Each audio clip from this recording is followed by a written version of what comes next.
Iba-ibang disenyo ng mga katutubong kasuotan ang inirampa ng Binibining Pilipinas Beauties. Alamin kung sino-sino ang mga standout sa pagpapatrol ni Mario Dumawal.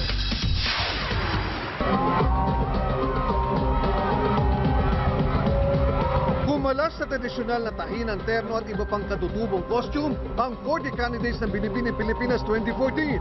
Makulay ang National Costume Competition kagabi sa Araneta Coliseum. Lutang ang mga kakatuwang disenyo tulad ng ternong ito na gawa sa nyug.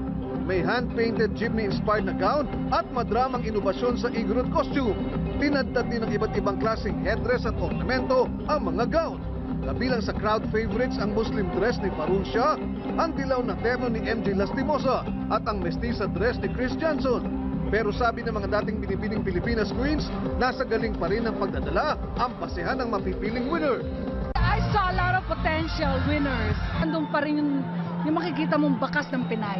Sa akin, always, is a beautiful face and then stage presence. Ibubunyag ang Best in National Costume sa ABS-CBN Binibining Pilipinas Special sa March 23. Usap-usapan din ang engranding pagtitipon ng humigit kumulang 100 brides sa isang beauty competition. Tampok ang beauty queens at models.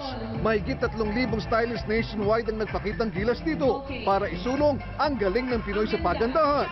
Pinili ng mga veteranong stylists tulad ni Patrick Rosas, James Cooper, Bambi Fuentes at Evelyn Alvaran ang most beautiful brides. Tinanghal ng winners ang dating ABS-CBN talent na si Perina De Paz, Miss Philippines World First Runner-up Janice Lubina, at Miss Philippines Air 2014 Nancy Leonard at kanilang mga stylist.